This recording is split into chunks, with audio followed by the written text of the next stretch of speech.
que ver el derecho a la comunicación con los derechos sociales y ambientales de las comunidades? ¿Por qué urge una nueva ley de radio y televisión y cómo ésta puede beneficiar a los procesos en los que se defienden los recursos naturales o los derechos de las ciudadanas y ciudadanos? El día de hoy vamos a tratar de responder estas y otras preguntas. Y nos acompañan dos invitadas a quienes les agradezco su presencia.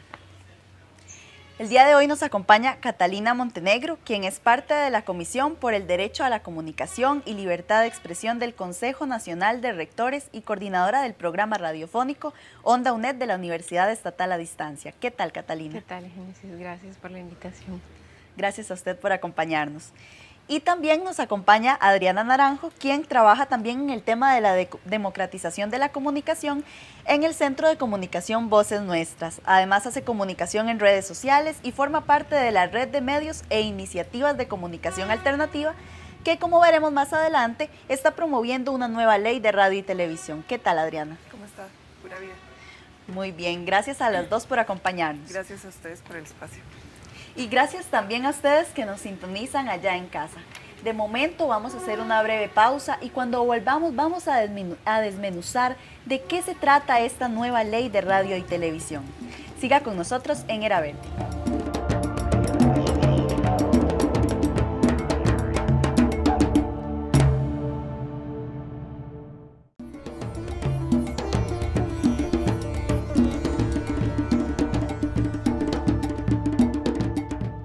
Estamos de vuelta acá en Era Verde y el día de hoy estamos desde los pasillos del Museo Nacional conversando sobre la propuesta del movimiento social para una nueva ley de radio y televisión.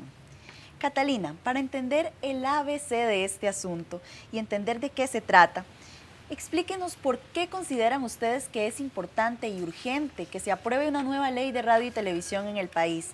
¿Cuáles son los problemas con la legislación actual?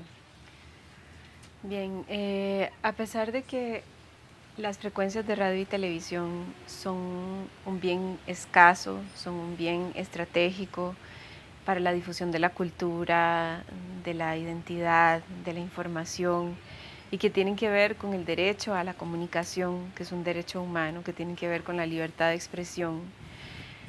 En Costa Rica, lo que ha venido pasando a lo largo de los últimos 60 años, 61 años, es que en lugar de sentarnos a pensar cómo regular para que se haga buen uso del espectro de radio y televisión, cómo hacer para que no exista, por ejemplo, concentración, repetición de contenidos, comunidades donde no llega ninguna emisora, o que usted está en su casa y solo recibe televisión con producción que no es nacional. En lugar de sentarnos a pensar cómo hacer para regular, para fortalecer otros tipos de medios de comunicación, ¿verdad? Lo que hemos hecho es desregular. En el 2008 se implementaron una serie de leyes, ¿verdad? Como la Ley General de Telecomunicaciones, y se derogaron una serie de artículos a una ley que es la que aún hoy rige la radio y la televisión, que es de 1954. Se le quitaron 13 artículos, no se reemplazaron por nada. Y por otro lado, en la Ley General de Telecomunicaciones, en su artículo 29, se establece que todo lo que tiene que ver con radio y televisión se siga regulando por la ley que es del 54, que está absolutamente desfasada del contexto actual, que por ejemplo no establece categorías de radiodifusión como la comunitaria, como la de servicio público, que por ejemplo tiene cánones que son de aproximadamente 3.000 colones al año, ¿verdad? Para cada concesionario, que no establece cómo recuperar y redistribuir frecuencias, entre otras cosas. Entonces, a pesar de que nuestro país ha firmado convenciones internacionales, a pesar de que la constitución política del país establece que el Estado tiene la obligación de regular el buen uso de las frecuencias, nosotros no tenemos una ley. Y sobre este tema estamos de acuerdo todos los sectores, estamos de acuerdo los medios alternativos, estamos de acuerdo los académicos, estamos de acuerdo la sociedad civil e incluso los empresarios, que hay que regular, porque en este momento, si un ciudadano solicita una frecuencia, no se la dan. Si una institución solicita una frecuencia, voy a poner un caso que realmente es importante porque tiene que ver con el desorden y el caos que hay. Por ejemplo, la Universidad Estatal a Distancia, que es la universidad donde yo trabajo, desde hace más de 5 años se le otorgó por ley una frecuencia de radio y un canal de televisión para hacer televisión y radio educativa, ¿verdad? La UNED, que es una universidad que tiene sedes en todo el país, que además establece en su primer artículo de creación que se haga educación a distancia a través de los medios de comunicación, lo que las autoridades, el gobierno, el MISIP, la SUTEL, las instancias que les compete regular estas frecuencias le dicen a la UNED es que no hay espacio en el espectro.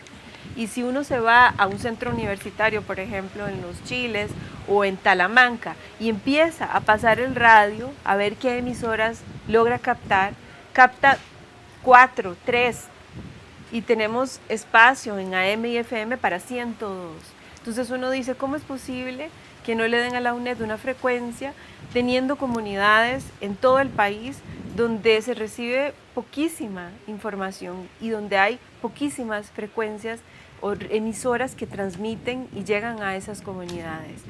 Retomando un poco esto de los otros sectores que también han dado la voz de alerta sobre este tema, tal vez, Adriana, si hablamos un poco de cuáles son esas otras instituciones, organizaciones que se han percatado de la urgencia de una nueva ley de radio y televisión.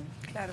Bueno, aparte de la red, que ya tiene años dando como la voz de alerta sobre el tema, por ejemplo, la Contraloría, ¿verdad? La Contraloría también emitió un juicio y dijo que es importante que se revise el espectro y que se reordene y que se reasignen frecuencias.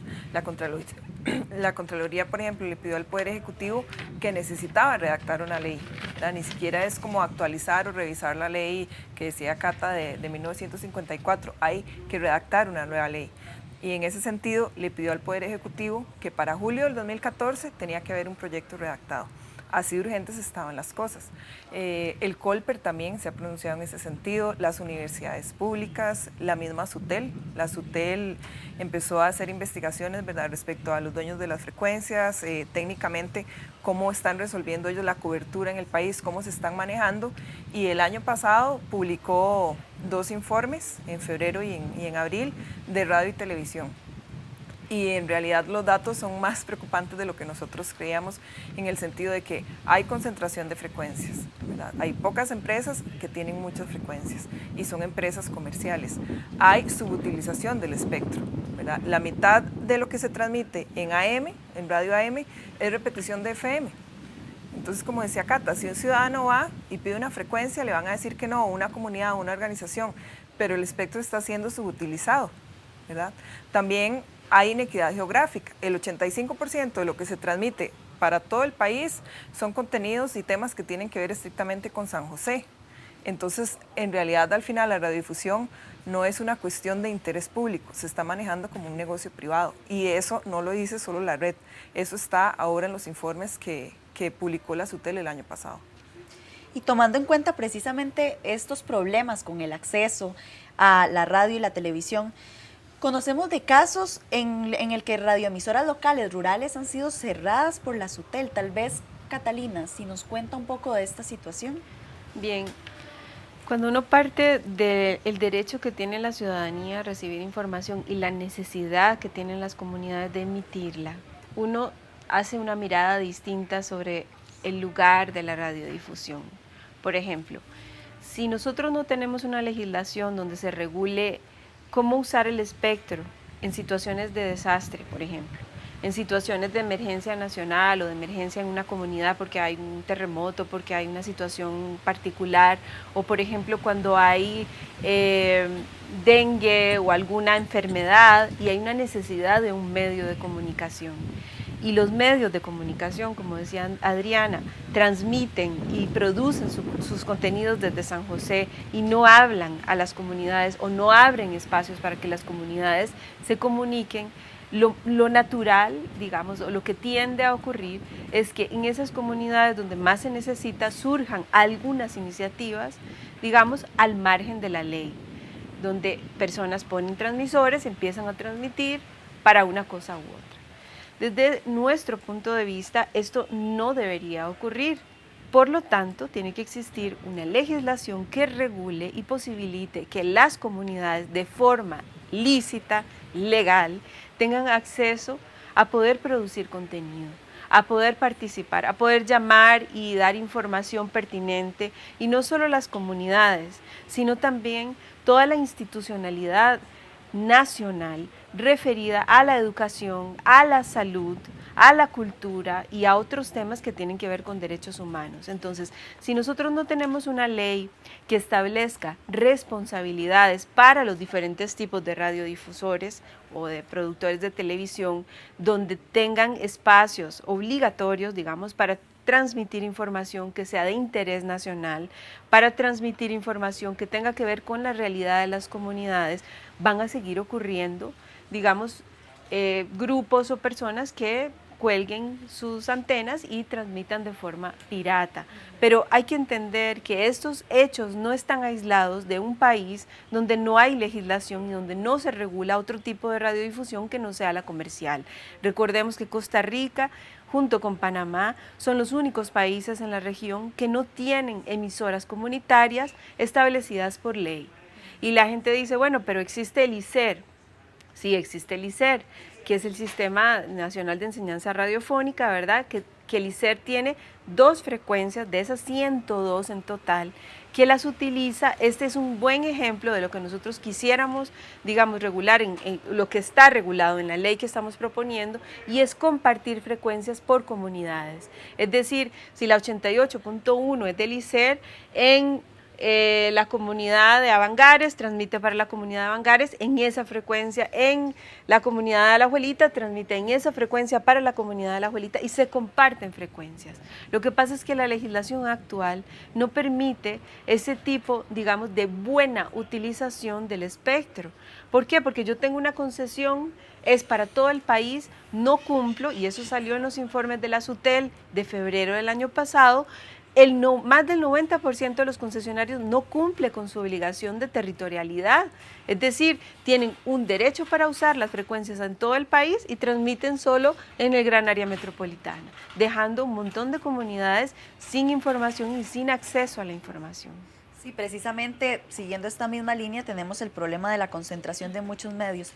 Tal vez muy brevemente, Adriana, ¿a qué nos referimos cuando hablamos de la concentración de medios? Bueno, por ejemplo, en la televisión abierta, de 7 canales de televisión, 5 son de una empresa, son de 2 empresas extranjeras, y 4 son de una sola empresa. Entonces, de 7 canales, mucho más de la mitad es de una sola empresa. Entonces, esto tiene que ver con concentración no solo de frecuencias que elimina un montón de actores a tener accesos, sino también con la concentración de contenidos, ¿verdad? En radio pasa lo mismo. Entonces son contenidos que no estamos contra los contenidos comerciales, está bien, pero el 96% de los contenidos en este país son comerciales y extranjeros.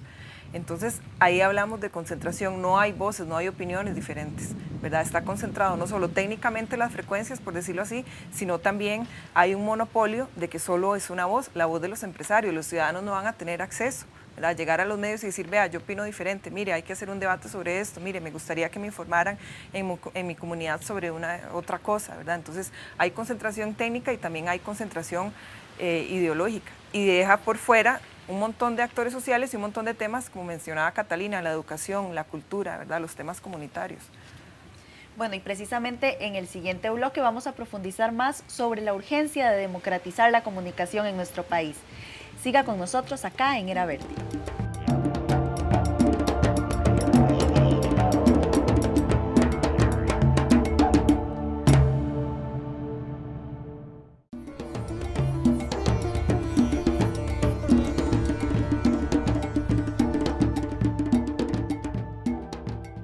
Estamos de vuelta acá en Era Verde y seguimos desde los pasillos del Museo Nacional conversando sobre la urgencia de una nueva ley de radio y televisión.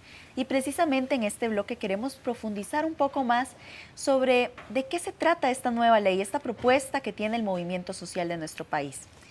Adriana, tal vez si nos explicas para comprender un poco mejor de lo que estamos hablando, ¿cuáles son los principios básicos de esta propuesta para nueva ley de radio y televisión? Bueno, el eje principal es el derecho humano a la comunicación, ¿verdad? La comunicación como un derecho humano en donde la persona no es simplemente un sujeto que recibe información, sino que la produce, la difunde, la comparte. Entonces, en ese sentido, ese es el eje fundamental de la ley. Eso aparejado con que la radiodifusión es una actividad de interés nacional, ¿verdad? Con que el espectro es público y debe ser abierto para todas las personas. Debe haber pluralidad de voces, debe reflejarse la diversidad cultural en la programación, ¿verdad? Como decía, no estamos contra la programación comercial, pero tiene que haber espacios para otros intereses de la ciudadanía.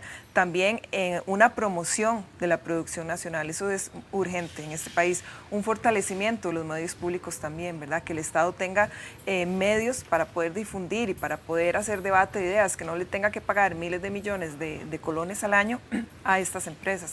Entonces, más o menos esos son los ejes, ¿verdad? Siempre enfocado en que la ciudadanía tenga acceso al espectro. Ahora, Catalina, ¿cómo promueve la ley de radio y televisión que se está planteando los medios comunitarios y la producción nacional? Bien, aparte de definir en la primera parte, digamos, del documento qué es una radio comunitaria o qué es una radio de servicio público, hay una serie de acciones afirmativas que tienen que ver con acceso a crédito, tienen que ver con capacitación, tienen que ver con fortalecimiento de las capacidades en las comunidades, tiene que ver con apoyo de parte de las instituciones, digamos, que tienen que ver con los intereses de las comunidades.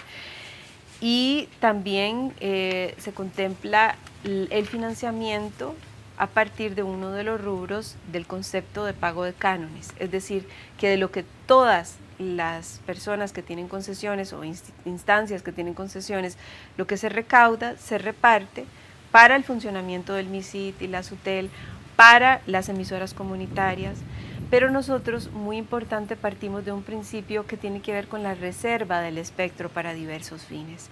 Esto quiere decir que de todas las frecuencias disponibles hay porcentajes que deben estar reservados para fines diversos y que no importa si las comunidades no están listas para empezar a transmitir mañana, esa reserva es de las comunidades y hay que preservarla, ¿verdad? ¿Por qué? Porque hay suficiente espacio. No es que vamos a quitar las emisoras comerciales que existen, no, es que hay muchos concesionarios que no hacen buen uso de esas frecuencias. Entonces, básicamente, el ciudadano va a tener las mismas emisoras comerciales que tiene hoy en día, pero además va a tener otra serie de opciones para escoger desde una pluralidad mediática que construye ciudadanía y democracia. Recordemos que hay países, como el caso de Guatemala, donde la concentración mediática hace que un concesionario sea el dueño de toda la producción, es decir, ese empresario decide quién es el presidente, quiénes son los ministros, qué se aprueba y qué no se aprueba, porque es el dueño de todos los canales de comunicación. Entonces, no se trata de que vamos a quitar lo que existe en este momento, vamos a dar más posibilidades para que la gente realmente escoja qué quiere escuchar. Los medios comerciales dicen, no, es que a la gente le encanta la sangre, le encanta la violencia, le encanta los programas de mujeres casi desnudas. ¿Qué tan cierto es eso? O sea, ¿qué tan cierto es que usted que está viendo este programa le interesa solo esa producción? O puede ser que hay momentos donde usted quiera ver fútbol y otros momentos donde quiera oír un debate sobre el fútbol que tenga sentido y que no le estén vendiendo las tenis que usó el jugador cada 5 segundos, ¿verdad? Entonces tiene que ver con un fortalecimiento y con una noción de que la ciudadanía merece producción de calidad y que los medios alternativos siempre ejercen presión sobre los comerciales. Por ejemplo, este canal, las emisoras de esta universidad, cuando salieron al aire, cambiaron la forma de hacer radio y televisión de todo el país. ¿Por qué? Porque cuando la gente ve buena programación de calidad, la gente sube los ratings ¿verdad? Y las emisoras comerciales se tienen que pellizcar a producir más aterrizados, más atinentes, más respetuosos, con más investigación, con más difusión de información que le sirva a la ciudadanía para tomar decisiones. Entonces, no son acciones aisladas, tiene que ver con una concepción de la comunicación desde arriba que expertos, académicos, gente de las comunidades hicimos y convertimos en un proyecto donde todo está amarrado. Se trata de que haya entonces más diversidad de voces, más opciones para las personas que acceden a estos medios. Ahora, Adriana, ¿qué puede hacer la gente que nos ve y que quiere apoyar y ser parte de este proceso y de esta lucha por la democratización de los medios en nuestro país? Nosotros como ciudadanía tenemos que entender que la comunicación no tiene que ver solo con periodistas, ¿verdad? Con personas que van a la universidad y estudian comunicación, tiene que ver con toda la ciudadanía, ¿verdad? Como un derecho. Entonces, esta ley nosotros la estamos impulsando como una iniciativa popular, necesitamos recoger 150,000 firmas. Y eso es parte como de la estrategia que se viene estos meses, ¿verdad? Entonces vamos a recoger esas firmas, de una vez le informamos a la ciudadanía de qué se trata, por qué el tema es importante. Hay lugares donde vamos a tener las hojas, ¿verdad? de firmas. Si cualquier persona nos quiere ayudar, ¿verdad? Ahora hay una página, se llama leyderadioytv.org, ahí pueden revisar la ley, revisar el resumen, revisar la información de la SUTEL, de la Contraloría, cómo ha sido el proceso y descargar las hojas para que firmen. Esto es, ¿verdad? Es muy importante y los próximos meses vamos a estar enfocados y enfocadas totalmente en la recolección de las firmas. Ahora, Catalina, para ir cerrando, la gente podría confundir esta propuesta que sale del movimiento social con la propuesta que ha puesto a circular el gobierno, específicamente el MISIT. ¿En qué se diferencian y por qué el movimiento social por el derecho a la comunicación no se ha abocado en apoyar la propuesta del gobierno y más bien está presentando una por iniciativa popular? Bueno, hay que aclarar que este proyecto de ley es anterior al del gobierno, es decir, la construcción de este documento fue anterior y precisamente por todo lo que hemos venido hablando, la urgencia de que existiera un documento y la claridad de que tenía que venir desde la ciudadanía, en el sentido de que generalmente los gobiernos lo que han hecho a lo largo de la historia ha sido preguntarle a los concesionarios cuánto quieren pagar al mes, qué cambios quieren que hagamos a los concesionarios privados, no a las comunidades, ni a la gente, ni a los medios alternativos, ni siquiera a los periodistas o a los productores. Entonces, nuestro proyecto de ley es anterior, ¿sí? Y el gobierno, como tiene la obligación también, porque se lo ha pedido la SUTEL, la Procuraduría y ha ido pateando la bola, digamos, ahora también ellos hicieron un documento. Hay diferencias grandes si uno se sienta a leer los documentos tal cual están planteados el día de hoy. La primera son los principios desde los cuales se parte. El primer principio de la ley del gobierno es el principio de la libre competencia. El primer principio, el principio regulador de nuestra ley es el principio del derecho a la comunicación como un derecho humano, ¿sí? Sobre el tema de fortalecimiento a los tipos de producción o de información que no es la comercial, nuestra ley tiene una serie de artículos que responden específicamente a los aspectos que le mencioné. Capacitación, acceso a crédito, financiamiento, acompañamiento a procesos, etcétera, para diversos tipos de radiodifusión y televisión.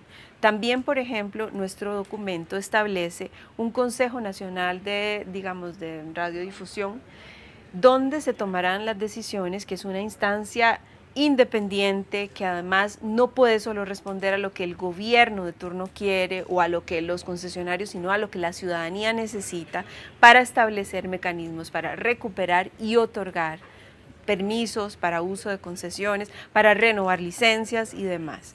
La ley del gobierno hasta el día de hoy carece de claridad sobre los roles de las instituciones que tienen que regular y por otro lado tiene artículos donde se permiten concentraciones tal cual las tenemos hoy en día, hasta del 30%. Entonces, por ejemplo, en tal cual está la ley del gobierno en este momento, 3 empresas podrían ser dueñas de todos los canales de televisión, 5 de todos los de radio, ¿verdad?